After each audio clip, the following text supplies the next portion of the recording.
Buenos días amigos y suscriptores del canal. Hoy día vamos a subir otro curso más sobre curso de electrónica, curso 3 capacitores. Vamos a tocar ese tema y ese tema es muy interesante. Vamos a hablar un concepto muy teórico y algo muy importante que toda persona, todo técnico debe saber. Es algo muy fundamental.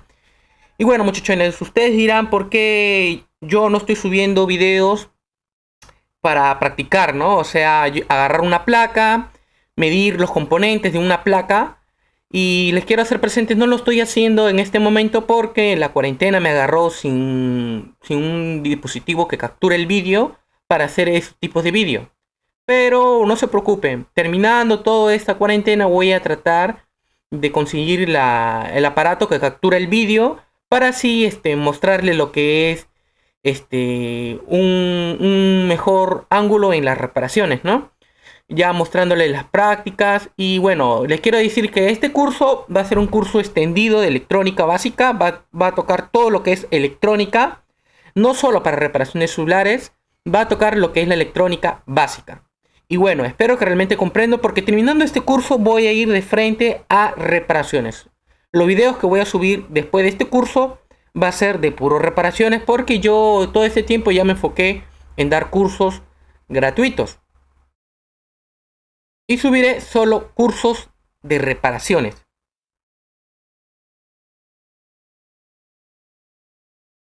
Y espero que realmente puedan comprender todo esto, que a veces me preguntan por qué subo muchos diagnósticos y esas cosas y esos tipos de cosas, ¿no? Pero realmente no cuento con el aparato que captura el vídeo. Porque cuando tenga el aparato que capture el vídeo ya puedo hacer lo que es reconocimiento de la placa, puedo hacer reparaciones y todo lo demás. Pero eso voy a hacer en mi siguiente, cuando ya pase la cuarentena, cuando todo se haya calmado, porque sabemos que la situación en Latinoamérica está pésima, ¿no? Y en mi país no se puede comprar, no se puede salir, ni mucho menos no están abiertas las tiendas que son de segunda opción, ¿no? Y bueno, muchachones, vamos a hablar un poquito sobre los capacitores. Y bueno, vamos a empezar un poco con los capacitores. Vamos a ir y vamos a ver qué es un capacitor, cómo funciona, aprendamos a medir y qué pasa y qué hacen, cómo funcionan estos capacitores en series y en paralelos. Vamos a hablar un poco de todo este tema y espero que puedan comprender lo siguiente.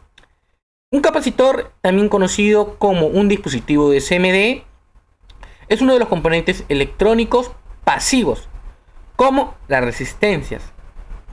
Bueno, muchachones, este es un electrónico pasivo porque no va a cambiar, no va a interactuar a recibir una carga eléctrica.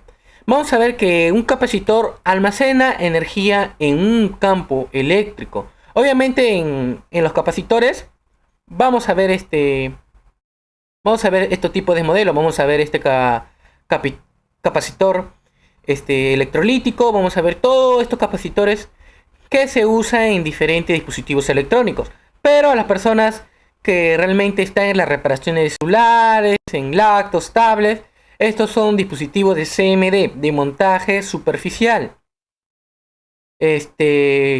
Vamos a ver que estos dispositivos de CMD vamos a encontrarlos en las placas de celulares, en las placas de los laptops, en las placas de las computadoras y etcétera.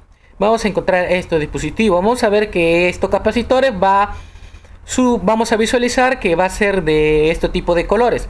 A veces puede llegar un verde, un color medio mostaza, un color plomizo, un color medio blanco, un color medio negro. Tenemos que saber diferenciar los capacitores. A veces lo confundimos con bobinas, pero debemos diferenciar bien estos capacitores. Vamos a ver que estos capacitores va a llegar de diferentes formas. Hay varios tipos de capacitores, pero vamos a hablar un poquito más todo de eso. Vamos a hablar un poquito de su estructura y espero que puedan comprender todo esto, muchachones.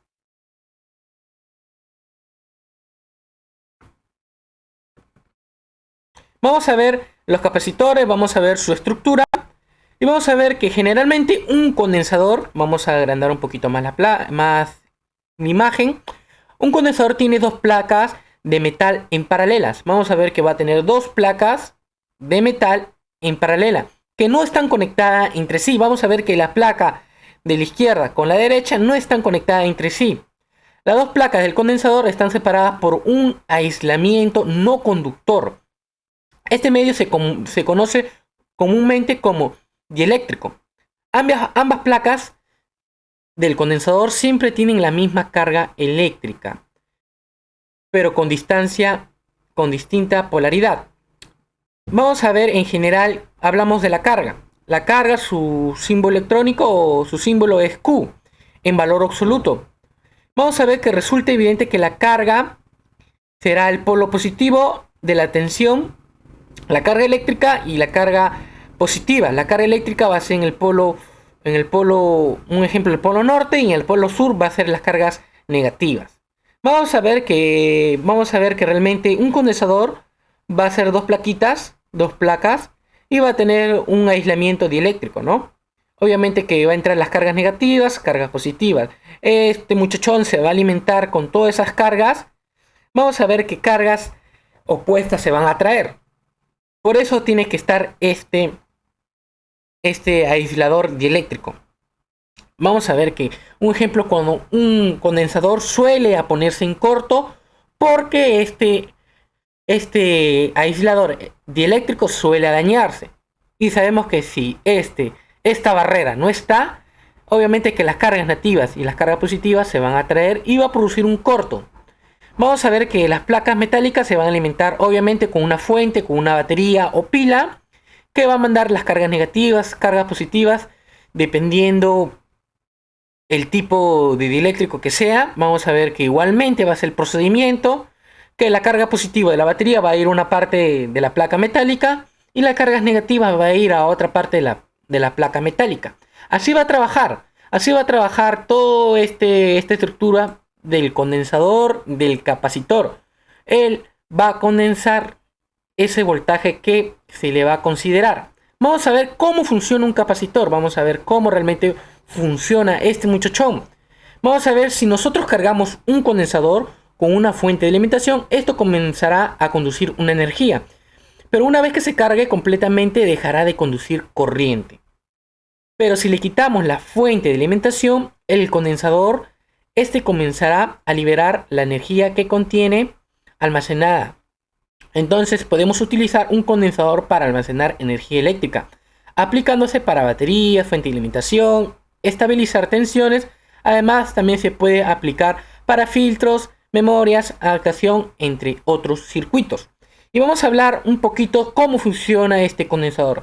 Vamos a ver que este es un condensador electrolítico.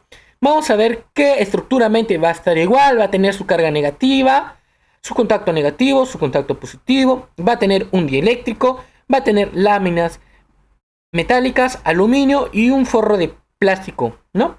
Vamos a ver que igualmente por el lado positivo y por el lado negativo se va a alimentar por una pila, por una fuente de alimentación. Su símbolo electrónico es de esta manera. Cuando abrimos un plano esquemático, vamos a encontrar este símbolo electrónico que representa el capacitor. Vamos a ver que cargas negativas y cargas positivas van a entrar a este capacitor. Este capacitor, su función es almacenar energía en un campo eléctrico. Él va a almacenar y también va a descargar. Él carga energía y va a descargar. Vamos a ver su proceso. Su proceso va a ser de esta cierta manera. Vamos a ver que a la hora de cargar va a subir un pico. Ese pico de tensión va a ser la carga. Pero el proceso de carga y descarga va a ser muy rápido. Va a ser en cuestión de nanosegundos, de picosegundos. Va a ser muy rápido todo este proceso. Vamos a ver que este proceso va a ser, cuando el pico de alto sea alto, va a ser el proceso de carga. Y el proceso de descarga va a ser cuando el pico de tensión se caiga. Ahí el condensador se va a descargar. De ahí se vuelve a cargar. Y de ahí se vuelve a descargar. Así igualmente va a trabajar este condensador. Este condensador va a cargar y va a descargar tan rápido que nosotros con el multímetro no lo vamos realmente a medir ese comportamiento, ¿no? Igualmente acá. El condensador acá se está cargando. Vemos que acá se está cargando. Y se está descargando por acá. De ahí se vuelve a cargar. Entonces el condensador trabaja como una batería, como una pila, ¿no? A veces suele fallar a las personas que ya tienen experiencia a la hora de nosotros alimentar una placa. A veces medimos los condensadores que estén en corto y después dejamos 10 segundos, 20 segundos, los capacitores se descargan, ¿no? Y ya no producen, ya no dicen que están en corto. Obviamente te va a producir que estén cortos esos condensadores porque aún tiene esa corriente, ¿no? Pero cuando ya se descargan, ya no va a haber corto ya.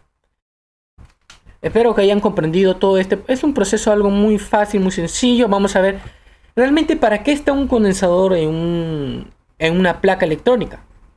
Obviamente va a tener la función de estabilizar, de almacenar y de muchas cosas más. Vamos a ver que, como mencionamos anteriormente, los condensadores se utilizan para almacenar energía, obviamente. Pero los condensadores pueden almacenar poca energía. Entonces, ¿para qué necesito almacenar energía sin conectar un aparato eléctrico? Ya tengo la energía necesaria. Los condensadores son utilizados principalmente para filtrar la señal. Si tenemos una señal eléctrica donde su voltaje oscila, cuando su voltaje caiga, el condensador será el encargado de suministrar el voltaje para mantener el constante y estable voltaje. Y bueno, muchachones, vamos a ver que un pequeño ejemplo que estos muchachones, aparte de almacenar energía en un campo eléctrico, ellos van a estar para filtrar, rizar, estabilizar un voltaje aplicado. Vamos a ver que si un ejemplo, este voltaje o esta señal sea muy ruidosa, sea muy inestable, él se va a encargar de estabilizar toda esa señal. Es algo muy interesante de este muchachón. Vamos a ver sobre el tipo de condensador. Vamos a ver que hay varios tipos de condensador. Vamos a ver que existen varios tipos de condensadores como electrolítico, que este tipo de condensador utiliza líquido iónico como una de sus placas. Estos condensadores tienen más capacidad de almacenamiento y son utilizados en circuitos de alta corriente y baja frecuencia.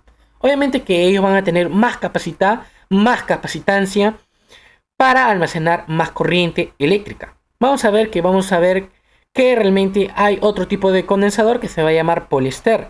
Poliéster es un tipo de condensador sobre que deposita aluminio. Esto permite a diferenciar de los otros condensadores. Absorbe variaciones de frecuencias grandes y veloces. Vamos a ver los capacitores cerámicos.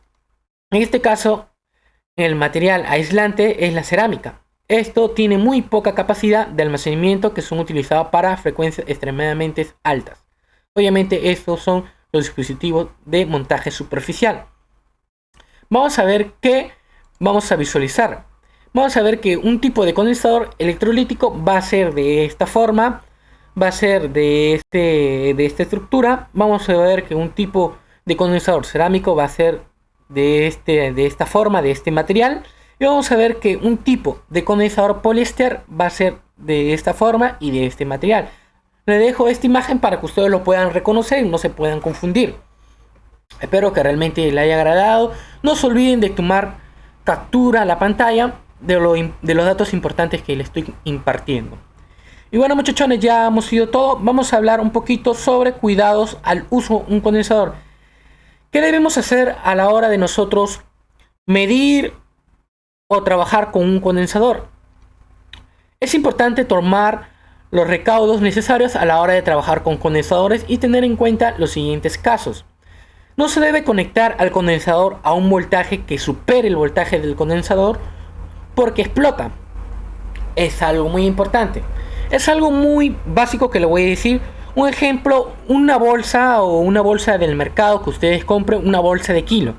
Ustedes no pueden introducir un ejemplo, una bolsa de kilo. Ustedes no pueden introducir un alimento que dé de 10 kilos. Obviamente esa bolsa se va a romper.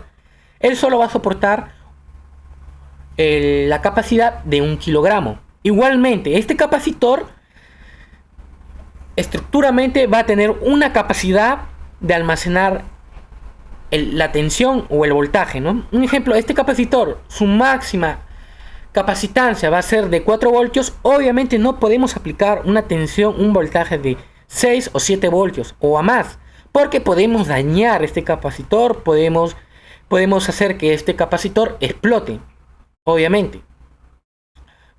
No se debe tocar el condensador sin un material aislante, porque en ocasiones guarda hasta 220 voltios, lo que puede ocasionar la muerte si se toca. Esto meramente viene en los capacitores que manejan la corriente alterna. Vamos a revisar bien la polaridad. Para los condensadores electrolíticos se debe conectar bien la polaridad, ya que en caso contrario explotan. Los condensadores de cerámica o poliéster se pueden conectar como quieran, ya que no tienen polaridad. Obviamente, vamos a ver que un condensador electrolítico va a tener polaridad. Un ejemplo, si yo no coloco respetando su polaridad, este condensador va a explotar. Obviamente que este es un daño muy crítico. Ustedes deben ponerlo, deben conectarlo a su polaridad. En cambio, en los condensadores de poliéster y de cerámicos no es tanto el daño, ¿no? Vamos a ver que ellos no cuentan con una polaridad a la hora de montarlo.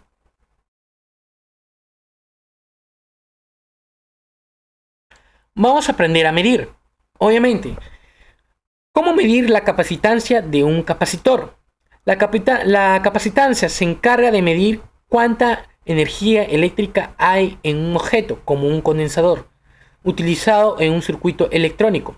Su unidad de medida del capacitor es en faradios, que se define como un culumbio o con un coulo. Como un coulo es la unidad de carga eléctrica, ¿no? O voltios, ¿no? Y bueno, muchachones, esto lo quiero hacer algo muy, pero muy claro. La unidad de 1 kilogramo es 1000 miligramos, obviamente. Vamos a ver que igualmente acá la unidad de un faradio, de un capacitor, es un faradio. La unidad, o sea, la unidad de medida de una carga eléctrica va a ser un coulo. Igualmente, la unidad de medida de un voltaje es la diferencia de un potencial. Igualmente, espero que todo esto concluya a sus dudas. Vamos a ver qué pasos a medir, qué debemos hacer a la hora de medir un capacitor. Elegir la herramienta de medición puede ser un multímetro, un capacímetro, para medir los faradios, la capacitancia de este capacitor. Desconectar la alimentación. Debemos desconectar la fuente de alimentación que estemos alimentando, esa placa electrónica o la batería. Debemos desconectar siempre. El paso 3 sería descargar el condensador de una manera muy segura. Obviamente en los condensadores electrolíticos debemos descargar con una resistencia a través de sus terminales de ese capacitor, para así poder descargar ese capacitor, ¿no? Pero en los capacitores cerámicos es muy distinto. Configura el multímetro para que pueda medir la capacitancia. Debemos tener el multímetro en la opción en faradios para medir la capacitancia de este muchachón. La capacitancia nos va a permitir a medir realmente realmente el valor que realmente ese capacitor está almacenando la carga eléctrica. 5. Conecta las puntas del multímetro a los terminales de condensador. Obviamente debemos hacer este proceso para medir un voltaje, para medir el valor en ohmios, todo eso. Y 6. Espera el resultado. Debemos esperar el resultado a la hora de medir. Un ejemplo, a la hora de nosotros medir, puede ser que ese capacitor esté en corto. Puede ser que ese capacitor esté en fuga. Puede ser que ese capacitor esté dañado. Por eso debemos esperar el resultado de todo este proceso. Y bueno, muchachones, es algo muy sencillo. No lo quiero hacer muy extenso porque este es un curso de electrónica básica. Y bueno, le estoy tocando los pasos más fundamentales que todo técnico debe saber. Vamos a tocar sobre los capacitores en paralelos y en series. Vamos a ver que un capacitor en paralelo y en serie va a ser de esta dicha manera. Un capacitor en serie, va a estar en serie en una misma línea. Va a estar unida los capacitores en una misma línea. En cambio, un capacitor en paralelo va a estar en dos líneas, en distintas líneas. Vemos que acá un capacitor está yendo en un solo camino. En cambio, estos dos capacitores están tomando el camino A y el camino E. Entonces yo, como estos dos capacitores están tomando rutas diferentes, caminos diferentes, son en paralelo. En cambio, como estos están tomando la misma ruta, el mismo camino, son condensadores en serie. Obviamente en el plano esquemático no te va a decir condensador. Va a abreviar, te va a decir la C de condensador. Vamos a ver que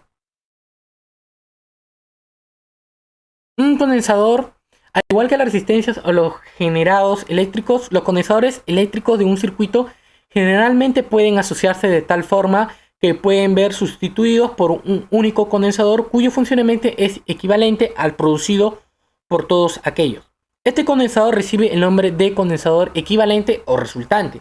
Principalmente los condensadores se pueden asociar en serie o en paralelo o una combinación de ambas llamadas mixtas. Podemos ver que en un circuito electrónico podemos ver condensadores en serie y en paralelo. Esa configuración se va a llamar mixta, circuito electrónico mixto, porque va a haber condensadores en serie y en paralelo. Vamos a ver cómo se suman los capacitores en paralelo. La carga total se obtiene sumando cada una de las cargas de los capacitores que están conectados. Los capacitores tendrán la misma diferencia de potencial cada uno. Vamos a ver que la diferencia de potencial a través de los capacitores en paralelo es igual a la suma de diferencia de potencial en los capacitores.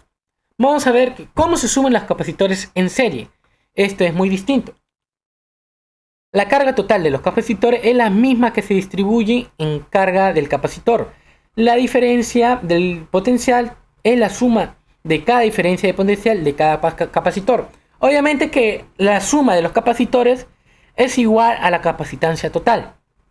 El condensador 1, el condensador 2, un ejemplo, el condensador 1 y el condensador 2, esto va a medir una capacitancia, esto va a medir una capacitancia. ¿Cómo puedo sumar en serie? Sumo la capacitancia del condensador 1 y con el condensador 2 y voy a hallar la capacitancia total de toda esta capacitancia. Vamos a hablar un poco de su concepto. Vamos a ver qué pasa si un capacitor en serie suele dañarse. Obviamente que un capacitor en serie va a estar para filtrar, acoplar y estabilizar una señal. Obviamente va a provocar una línea alterada o hacia arriba. Un ejemplo, si un capacitor en serie, nosotros sacamos un capacitor en serie, vamos a abrir una línea. Un ejemplo acá. Quiero que me vean y sea muy sencillo. Este es un capacitor en serie. ¿Qué pasa si yo quito este condensador 1? Obviamente se va a retener la carga porque esto está lleno en serie. Esta línea se va a abrir porque este semiconductor ya no va a estar presente. Por eso un ejemplo, si este capacitor en serie suele dañarse, puede ser que la línea esté abierta o la línea se puede alterar hacia arriba. Puede dar un valor muy alto. Un ejemplo, si esa señal, medimos señales de referencia y debe medir 450 milivolts, va a medir una señal de referencia 700, 800 milivolts. Entonces podemos dudar que un componente en serie está afectando eso. Vamos a ver que un capacitor o un semiconductor en paralelo puede ocasionar un corto o una línea alterada hacia abajo. Obviamente, si un componente electrónico suele dañarse, puede producir un corto. ¿Por qué un corto? Vamos a ver que un capacitor en paralelo va a tener una línea de señal y una línea tierra. Obviamente que va a manejar una línea tierra y obviamente que ese capacitor se puede dañar en corto porque va a manejar una línea tierra. Obviamente que este capacitor, un ejemplo, ¿no? Le quiero hacer claro y sencillo. ¿Qué pasa si si un técnico cuenta con un equipo y de repente dudamos que de repente la placa esté en corto? La placa está en corto, podemos dudar de todos los componentes que van a estar en paralelo. ¿Por qué? Porque vamos a ver que el capacitor en paralelo no va a manejar una línea de señal, las dos líneas de señal, va a manejar una línea tierra y una línea de señal. Igualmente, cualquier componente, cualquier que esté en fuga, podemos dudar los capacitores o semiconductores en paralelo. Espero que realmente puedan comprender todo esto. No se olviden tomarle captura para que así puedan comprender el porqué de muchas cosas. Espero que realmente hayan entendido todo este proceso, que ya ha sido un proceso muy rápido. Y espero que entiendan todo esto y no se olviden que para cualquier duda me pueden dejar en la caja de comentarios. Pueden dejarme su comentario y no se olviden suscribirse